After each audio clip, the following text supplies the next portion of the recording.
Hey guys, I am Amrita Agarwal from Amrita Agarwal coaching centre. जैसा कि आप सब जानते होंगे कि मैं रोज आपके लिए एसएससी सीजीएल टीयर 2 के प्रीवियस ईयर क्वेश्चन लेकर के आती हूँ। इधर मैं जो पेपर सॉल्व करवा रही हूँ वो है एसएससी सीजीएल 2020 के मेंस का पेपर, जो 29 जनवरी 2022 में पूछा गया है। इस पेपर के बहुत से क्वेश्चन ऑलरेडी मैंने सॉल्व करवाए हुए हैं, जिसका लिंक आपको डिस्क्रिप्शन बॉक्स में मिलेगा।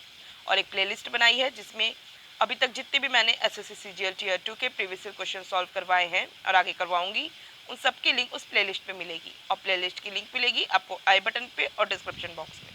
तो चलिए स्टार्ट करते हैं एसएससी सीजीएल 2020 के मेंस का ये क्वेश्चन है, if the amount obtained by A by investing rupees 9,100 for 3 years at a rate of 10% per annum on simple interest is equal to the amount obtained by B by investing a certain sum of money for 5 years at a rate of 8% per annum on simple interest, then 90% of the sum invested by B is।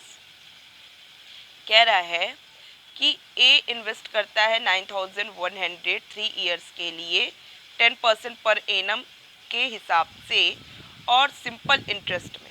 तो ऐसे में इसको जो amount मिलता है 3 साल बाद, वो इक्वल है बी ने जो कोई पैसा इन्वेस्ट किया है और वो पैसा इन्वेस्ट किया है 5 ईयर के लिए, और जिसका रेट ऑफ इंटरेस्ट है 8% पर एनम उस सिंपल इंटरेस्ट में।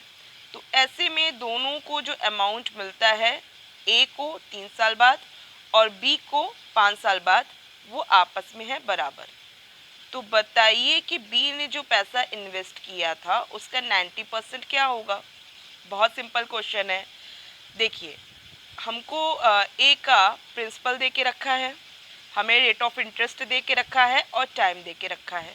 तो इसका अमाउंट निकालने के लिए कुछ भी है नहीं, हम इजीली इसका अमाउंट निकाल लेंगे। इसका सिंपल इंटरेस्ट से इंटरेस्ट निकालेंगे और इंटरेस्ट में प्रिंसिपल को ऐड कर देंगे। या अगर हम कहें तो मैं डायरेक्ट इसको कैसे कर सकती हूँ, 3 ईयर में 10% पर एनम के हिसाब से 3 ईयर के लिए इन्वेस्ट किया गया है और सिंपल इंटरेस्ट में। इसका मतलब कि 3 साल बाद सिंपल इंटरेस्ट कितना मिलेगा, उसे सिंपल इंटरेस्ट 3 साल बाद मिलेगा 30% ऑफ प्रिंसिपल, और उसे अमाउंट कितना मिलेगा 130% ऑफ प्रिंसिपल मीन्स 9,100 रुपया जो उसने इन्वेस्ट किया है। और बी का तो प्रिंसिपल दिया नहीं है उसने कितना रुपया इन्वेस्ट किया है, बट ये दिया है कि उसने 5 इयर्स के लिए इन्वेस्ट किया है और 8% पर एनम के हिसाब से इन्वेस्ट किया है।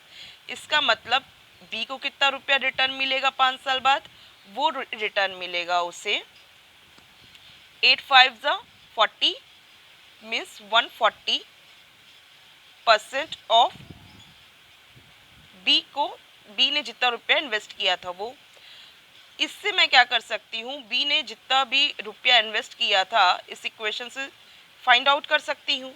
और जब मुझे बी ने कितना रुपया इन्वेस्ट किया था उसका प्रिंसिपल मिल जाएगा, तो उसका 90% निकालना कोई मुश्किल नहीं है। 90% ऑफ बी निकालूंगी और मेरा जो भी बी ने इन्वेस्ट किया है पैसा 90% उसका फाइंड आउट हो जाएगा। मीन्स हमको जो ऑप्शन दे के रखा है उसमें से करेक्ट ऑप्शन पे मैं टिक लगा लूँगी, दैट्स इट। तो इसे सॉल्व करना कुछ नहीं है। अब इसे सॉल्व करना है, परसेंट से परसेंट काटे कुछ है नहीं। प्रिंसिपल इज इक्वल टू क्या हो जाएगा 130 इंटू 9,100 अपॉन 140, ये प्रिंसिपल के इक्वल हुआ। मैं डायरेक्ट कैलकुलेशन करती हूँ। मुझे एक्चुअल में क्या चाहिए, मुझे चाहिए 90% ऑफ पी। पी ने जो पैसा इन्वेस्ट किया था उसका 90% चाहिए। इसका मतलब जब मुझे इसका 90% चाहिए इस प्रिंसिपल का, तो मुझे क्या करना चाहिए 90% से मल्टीप्लाई कर लेना चाहिए, मीन्स 90/100 कर लेना चाहिए। बस अब इसको सॉल्व कर देते हैं। बस ये फाइनल कैलकुलेशन चल रही है। 7 से काटेंगे तो यहाँ आ जाएगा 13, 2 से काटेंगे ये 45 हो जाएगा। 45 का 13 से मल्टीप्लाई करेंगे तो मुझे मिलेगा 7,605, जो कि ऑप्शन बी है। बहुत सिंपल क्वेश्चन था।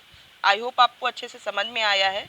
आपको कोई भी डाउट हो तो आप मुझे कमेंट बॉक्स में दीजिएगा। और अगर आपको वीडियो पसंद आया है और समझ में आया है तो आप इसे लाइक कीजिए। और आप चाहते हैं कि आगे के वीडियोस आप तक ईजिली पहुँचे, तो इसके लिए आपको मेरे चैनल को सब्सक्राइब करना होगा और बेल बटन दबाना होगा। Thank you.